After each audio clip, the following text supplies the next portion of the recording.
Hello community! Today we go in a test time compute optimization from chain of thoughts to a forest of thoughts. We have our 3 LLMs that scale inference time compute by generating here a long chain of thought. And I've shown you OpenAI O1 does it, DeepSeek R1 does it, and the Q132B does it. And now we have a new goal. We want to learn from this big player, from OpenAI, from Q1, how they improve the reasoning performance of their huge LLM, then improve on that methodology and apply this new smarter method to our smaller local language model. Because we also want to improve our smaller LLMs.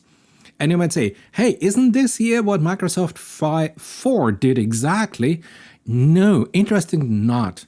And if you want to read here why, I have here a post in my community tab. So let's have a look at this.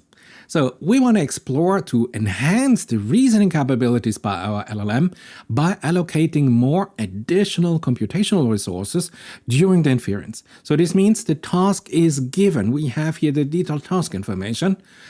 During inference, we have now 1 minute, 2 minutes max, hopefully, to calculate here an improved reasoning and give here an improved answer. So this is done by extending here the classical reasoning chain, the chain of thoughts. So this means the LLMs just takes time to think longer during the inference. So the user is waiting there 1 minute, 2 minutes before the first answer by O1 appears. The benefit of QWQ is that you see immediately in real time all the thoughts by QWQ. Therefore, this model by Q1 is really transparent. So let's define the terms. Chain of thought reasoning, beautiful, articulate intermediate reasoning steps explicitly, better problem solving.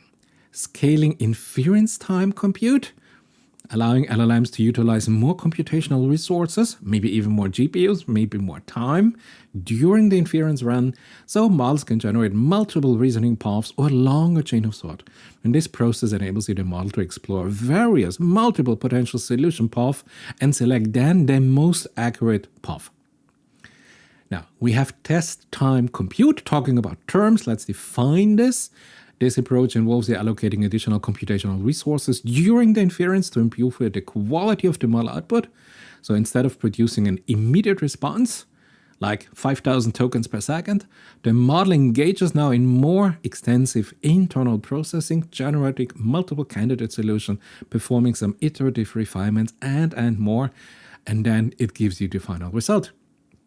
The purpose is clear, to enhance here O1 reasoning capabilities and the accuracy if you give it a logic puzzle, a logic test, especially if we have complex tasks like finance or medicine or physics that would benefit from a deeper analysis and a more logic consideration. Now, the other thing is test time training. Don't mix this up with compute, because in the definition of T3, you see, this involves now the LLM's parameters that normally are frozen. Now we update the parameter during the inference phase using here now this particular information from the test input data itself. So this process allows here the LLM to adapt to the specific test instances by temporarily, we have 2 minutes, fine-tuning here on the data points that are similar to the test input. Maybe we generate those data points synthetically, or we have access here to a database, thereby enhancing its performance of the LLMs on novel or out of distribution task. So whenever we have here a distribution shift, a domain shift that the LLM has not been trained on, we have to train it temporarily, at least here, fine-tune it on these new data points that are synthetically generated. The purpose? Adjust to new unseen data distribution by leveraging here the structure of the test data.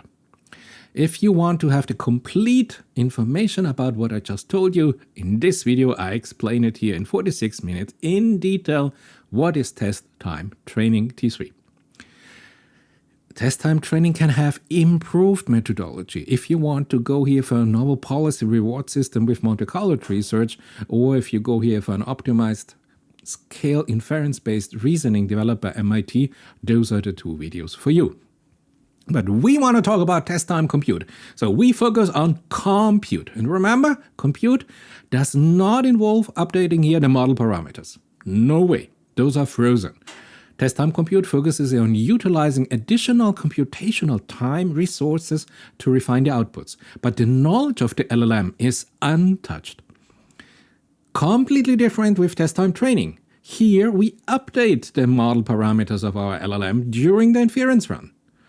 It is not a full fine-tuning, but it is a dedicated, very focused, temporary fine-tuning. And I've shown you this in my last video of yesterday, the exact code and how to optimize this to adapt it to your specific test inputs, to your specific tasks. Test time compute, beneficial for tasks requiring extensive reasoning. 1000 GPUs have to think for 1 minute, 2 minutes, 5 minutes to explore here the complete search space and find all multiple potential solutions and then choose the best solution for your task. Test time training is different. Effective for handling out of distribution input or task or data that differ here from the model's training data. And training data I mean here the pre-training and fine-tuning data. If my task is here out, has a distribution shift or completely out of distribution, we have, if it's really out of distribution, we have to pre-train the model again. If it's just shifted out of distribution, we can use fine-tuning. Great. So we are talking about test time compute, and now finally we are diving into this. Now you might say, hey, that's easy, no? If O1 is doing here chain of thought, multiple chain of thought, and is here just playing around 1 or 2 minutes, let's go to a 3 of thoughts, because this was the development here before we had anything about T3. So you see here, December 2023, the Princeton University Google DeepMind here, 3 of thoughts, beautiful. So let's go there. And you have here the code by Princeton NLP, great. Now, interestingly, if you do this, there's a reasoning performance inside. I just give you the result. This tree of thought methodology really encounters here with different small language model a plateau as the number of leaf node increase. So this means the more complex it gets, yeah, your performance increase, but then whatever you do, you reached here a threshold, a plateau, and the increased knowledge is not there anymore. This is it. This is all you can reach. But we want to go further. So let's take the next step. So instead of a tree of thought prompting, we are now talking here about a new research, and I'll show you this in a minute. And here I have the link to the PDF that is called forest of thought prompting. And what we do is easy. Instead one tree, we take now 1, 2, 3, 4, 5, 6 n trees. And we perform this in parallel on multiple complete tree structures. And then we have here the best solution, and we bring all the solutions together. And now we have here the initial condition here when we create the tree, that each tree is a little bit different. Think about like human expert. You could have one that studied physics, you could have one that studied mathematics, you could have here an expert in chemistry, you can have an expert here in medical science. So you see, everybody could start here its own reasoning paradigm here from different initial conditions. And therefore we have a broad perspective, we bring in all the expert, and then we have a final output that is much better if it would just here increase here the tree of thought prompting methodology, which plateaus out, and I give you the data in 2 minutes. Great. So here we have a new reasoning framework for our LLM called Forest of Thought, which integrates now multiple reasoning trees that we know to leverage here some collective decision making for solving the real complex logical problems, mathematics, finance, optimization, whatever we have. And this multi-diversity of our reasoning paths in our multiple trees here in this forest of thought method is simply more effective than any other tree structure the authors analyzed and encountered, especially if we look here at complexity, at real complex tasks. Now, they have developed a special methodology. So this forest of thought has now three main points. 1, 2, 3. First, it utilizes here sparse activation strategies to only select the most relevant reasoning path, improving here both the efficiency and accuracy of the LLM. Second, they introduce here a dynamic self-correction strategy. We know this from LLMs that enable now a real-time error correction in the inference run and learning from past mistake if we have a memory on our AI agent here. And 3, we could have now a decision-making, a consensus-guided decision-making strategy. Either you go with a majority vote or you have an expert voting system, and we will have a look at this in 1 minute. This consensus-guided decision-making strategy is there to optimize the correctness and the computational resources optimized for our particular task. So let's go now in detail into these 3 most important elements here. And the first one is sparse activation. Sparse activation ensures that only the most relevant reasoning path or the node in a tree are explored during this very time-critical inference run. So if you want, this mirrors the human cognitive efficiency where attention is focused only on the critical aspect of a problem. If you only have 1 minute to solve something, you are not thinking here about secondary or tertiary problems. You focused on the alpha topic. Sparse activation occurs both now at the tree level, we have multiple trees, and at the node level for each tree. How we do this? Now, this relevance here, what is it, is determined by a scoring function. And you can have a very simple scoring function. You can ask an LLM to score this given any algorithm. You can write a Python program, what you want, any scoring function for your particular task. If it works for your task, it is fine. Go with a simple and then increase the complexity. It simply evaluates how well the reasoning tree approach aligns now with the problem. You could even go theoretically with a cosine similarity for the semantic similarity in a vector space. Just experiment for your problem. And then we have here a node level activation. So within an activated tree, if we choose, this is the tree we want to focus no particular on, only the top scoring nodes at each depth are expanded to the next layer. So again, here the scoring mechanism is simply a node score computed based on metrics like correctness, relevance to the task, or contribution to the overall reasoning task, or risk assessment. And here it really depends here what LLM is doing this risk assessment, what LLM or the methodology the LLM applies for giving here each node a particular score.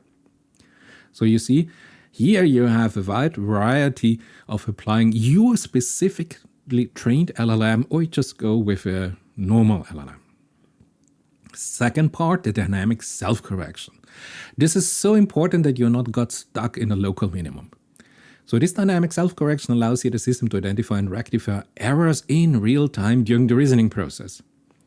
So you don't have that if you make one error very early on, that this propagates through all the fixed reasoning path.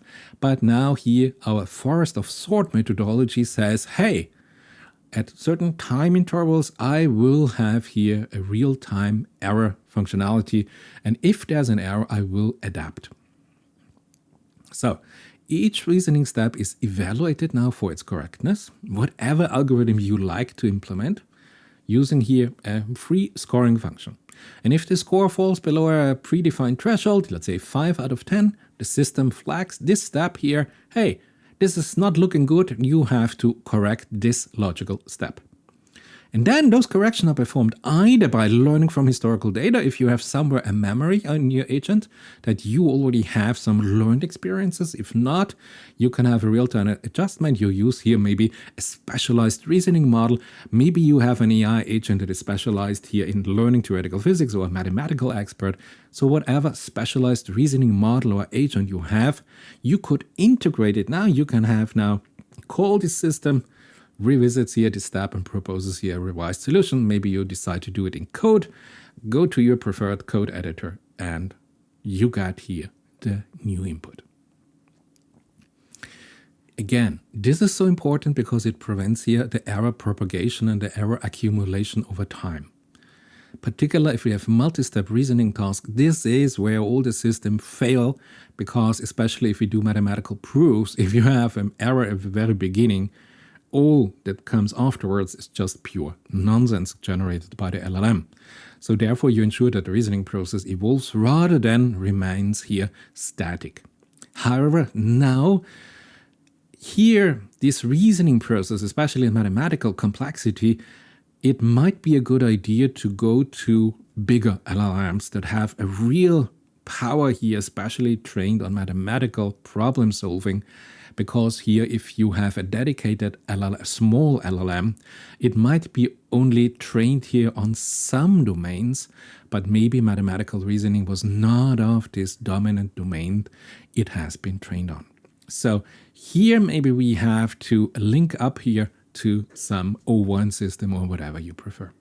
Third, now this is really easy. If we have multiple trees and multiple critical paths and multiple solutions, now you can say, okay, now I ask here the collective intelligence of the forest to have a majority vote or whatever you want to find here what is the right solution. So you have a voting mechanism. Normally you just go with a majority voting system.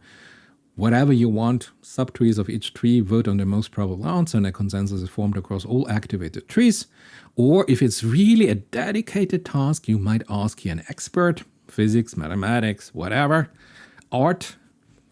And then this expert evaluation comes in, and then the community can integrate this expert evaluation for finding here the most plausible solution.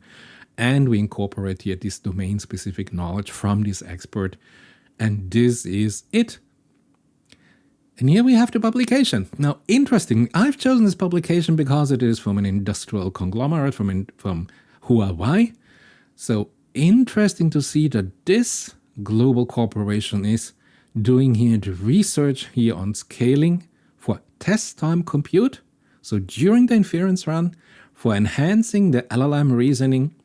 And they propose here this forest of thought framework, this new framework, and I think it has some beauty to it. However, remember, if in this test time compute, in this inference run, we have 1 to 2 minutes that the user is waiting for the answer to be generated by the LLM, we need here quite some powerful infrastructure, computer infrastructure, if we have a time-critical job. If you say, hey, no problem, I can wait for 15 minutes sitting at home, having a cup of coffee, watching a little bit TV, great. So we are here scaling test time compute, not test time training, compute, for an LLM reasoning process and improve the reasoning capabilities. The efficacy of these components was validated on complex reasoning benchmark. So the sparse activation reduced computation time significantly, while maintaining a high security was shown on this dataset. The dynamic self-correction improved the error correction rates by over 50% on mathematical tasks and achieved state-of-the-art accuracy if we have here, for example, here an expert validation or a majority vote system, where we have here the community intellect voting on the best solution for the task. Now, this is interesting. They ought to say, hey, you know, our forest of thought framework is somehow connected here to the human way of thinking. Because what we have, the reasoning capabilities of LLM kind of mimic here the human-like processes.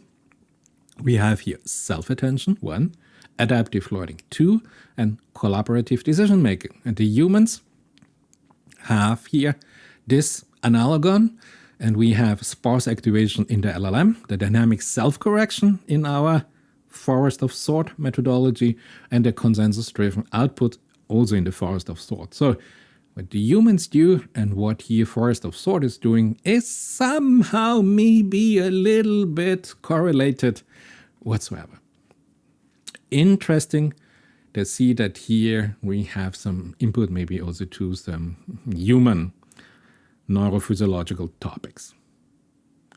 Now you know that in my other videos where I was talking about here the test time training aspect, that I showed you we have here the Monte Carlo tree search algorithm that searches here all the solution space here in the most efficient way. Now you have to know that here in June 2024, Fudan University Shanghai Artificial Laboratory they developed the next step, the Monte Carlo tree search self-refined algorithm. Now you know Monte Carlo, the classical Monte Carlo tree search. We have 4 phases: the selection, the expansion, the simulation or the evaluation, and the backpropagation.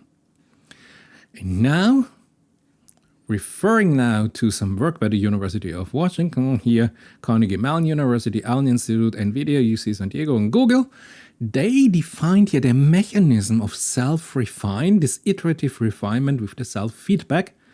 So here you learn the methodology and the implementation in the Monte Carlo tree search I showed you here just 10 seconds ago.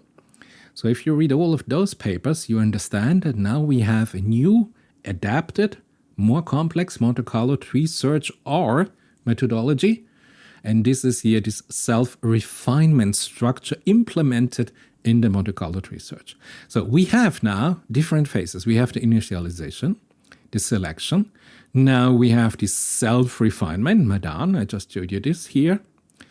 Aman Madan here, Carnegie Mellon University. Then we have self-evaluation, backpropagation, and the update. So you see, this improved Monte Carlo brings us now better results. Let's have a look at this. At the very beginning of this video, I told you that here the tree of sorts methodology has a plateau. It flattens out. And here you have now the different methodologies and the success rate. And you see, even if you go B denotes here the breadth limit of the tree of sort, if you go higher in your B parameter, 74.7, 74.7, 76.8, this is it. This is a plateau. Whatever you increase, this is it. But if you go now with this forest of sort idea, even with a B equal to 5, but 16 different trees, you can reach here for a particular task 100%. So for this kind of complexity of a logic test, this is solvable by this particular forest of sorts. Now, if we look at the complete framework for the forest of sorts, we construct our forest using different methodology. It's totally up to us what we want to do. And you see here, for example, the zero-shot chain of sort. So this red is here the simple chain of sort. And you see, if we have here the number of subtrees in the forest, 1, 2, 3, 4, 5 on the x-axis, and on the y-axis we have the accuracy for a particular benchmark data set. You see here, if we have here the simplest way of a Monte Carlo tree search self-refined methodology, look, the green is so much better than simply the chain of sort.